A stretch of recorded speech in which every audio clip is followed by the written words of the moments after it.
española se va a aplicar a los españoles y a los criollos y a los mestizos vinculados a los españoles, pero hay un reconocimiento formal y real de las instituciones y del derecho y de los usos y costumbres de los indígenas durante 300 años.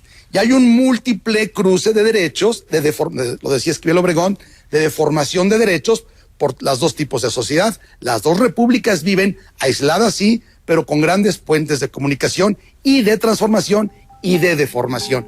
Y esa es nuestra sociedad.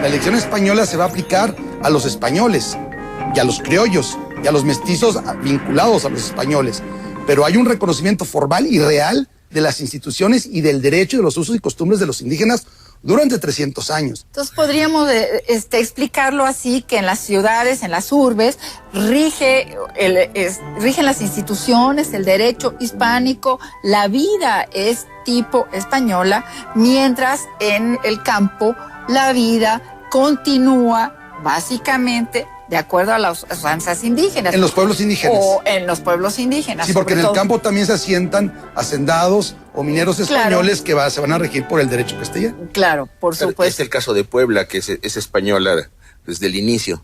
Pero también está la contra, Tlatelolco, una ciudad en el 16 con cerca de 1 millón de habitantes. Sigue siendo completamente indígena y tenemos reyes indígenas hasta el 1580. Sí, pienso que es muy interesante señalar que realmente la realidad política y social de la Nueva España es muy fluida. A veces cuando explicamos tenemos que simplificar y referirnos a la estructura, a las audiencias, los virreyes, pero esto se fue construyendo poco a poco y fue resultado de diferentes intereses contrapuestos. La corona quería crear un estado que fuera organizado según las leyes. Los conquistadores esperaban ser nuevos señores, vivir como antiguos señores con el trabajo servil de los indios. Los frailes querían una nueva cristiandad y los indígenas también tenían su parte, no fueron pasivos, fueron actores, aunque a veces con muchísimos sufrimientos, en la formación de la sociedad novohispana. Se puede apreciar muy bien en esta nobleza indígena, que es la indispensable intermediaria, pero que de otra manera no se habría podido gobernar la tierra, en que tratan de incorporarse a un nuevo orden de cosas. Como cuántos españoles había en la burocracia, digamos, del siglo XVI. Eran muy pocos, ¿no? Realmente eran muy escasos. Muy escasos. Y una cosa muy interesante es que nunca hubo un ejército español. Hasta el siglo XVIII no se forma el ejército, digamos, regular. Sí, me refiero en estas primeras épocas, ¿no? No hay. Entonces realmente se va creando la Nueva España, se va fundando sin una presencia militar. Hay un modelo político de expansión. Los españoles han avanzado desde el siglo VIII con Pelayo y la reconquista española y no se han frenado en su expansión. Y esa expansión en la Nueva España la llevan a cabo los españoles con huestes indígenas.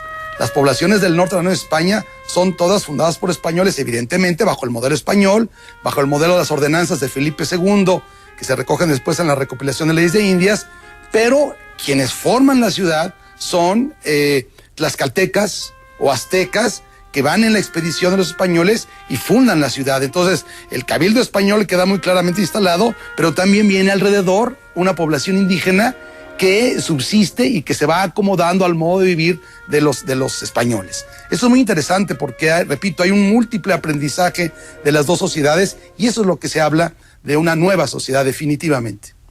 Se va creando una nueva sociedad que es la base de nuestra sociedad contemporánea. Esto hay que tenerlo muy claro. Y ¿Cómo se relacionaba, cómo era la relación con la metrópoli?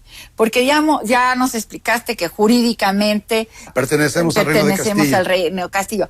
Pero hay que pensar cuánto tiempo tardaba, por ejemplo, la flota de ir y venir. ¿Cómo se gobernaba desde España? Pues con muchas dificultades. Pero con cierta eficiencia, sí. ¿Verdad? Con cierta eficiencia. Se puede decir que hay varias situaciones. Una, hay que tener en cuenta que la corona debió conceder a sus funcionarios locales una gran autonomía, porque era imposible consultar al rey cuando las cartas tardaban, en el mejor de los casos, 3 meses en ir y 3 meses en regresar. Muchas veces cuando llegaba una ordenanza era ya completamente inaplicable. Por eso los virreyes, los oidores, tenían la facultad de decir, lo obedezco, pero difiero su cumplimiento, porque ya no es realmente aplicable a la situación particular. Claro, después tenían que dar cuentas. Y también tuvieron que dar esta misma capacidad de autonomía a los ayuntamientos e incluso a los gobiernos municipales indígenas. Se puede ver entonces que el centralismo monárquico se conjuga o confluye con cierto grado de autonomía en el gobierno local, que es una situación que después va a evolucionar en siglos posteriores y que va a derivar en situaciones muy interesantes, ¿no? Sí, tal vez es el momento de hablar sobre estos cambios, ¿no? Que se han llamado las reformas borbónicas, que sucedieron cuando los Borbones suben al poder en 1700, y realmente hay un interés por parte de la corona de tener más control y explotar más los... Claro, y hay también una diferencia. Los primeros virreyes, y curiosamente los últimos, son gentes de gran nivel, tanto social como político en España. Don Antonio de Mendoza, estamos hablando de una situación casi dinástica. El hermano es virrey de Italia. Es todo un grupo que está manejando finanzas, las minas de plata en Guadalcanal, y que en cierta manera, para el Imperio Español, está contrapesando el poder de los Fúgar en términos económicos. Y esto también da una dimensión muy particular. Y don Antonio dura un rato largo, después va a Perú. Los virreyes del siglo XVI duraron mucho tiempo. Si vemos lo del XVIII, el promedio son 5 años. Entonces, ahí se nota un cambio en la confianza también. Los Borbones tienen más en la mano, o quieren tener más en la mano a los virreyes. Simplemente los periodos de duración, aunque sean gentes de alta alcurnia, son menores. Y el otro elemento central que siempre se maneja es el fantasma del juicio de residencia. Siempre está pesando encima del virrey o de cualquier gobernante de cierto nivel. ¿Nos puedes explicar un poco? Más que el juicio de residencia, que sí, es evidente que sí. Yo creo que, doctor, hay una institución todavía más temible para los funcionarios públicos, que es la visita. Sí. Que venga el visitador, que venga... Porque ¿Qué quiere decir eso para que el público no se entienda? Es un inspector que viene desde España, se manda a hacer la visita, es un funcionario de la corona española que va a inspeccionar un ramo, a un personaje o una función, sin decir que viene a eso. Él llega, va a escuchar, va a levantar, va a ver testigos, se va a informar, va a pedir documentos, y todo el mundo está paralizado porque no sabe a qué viene el señor visitador.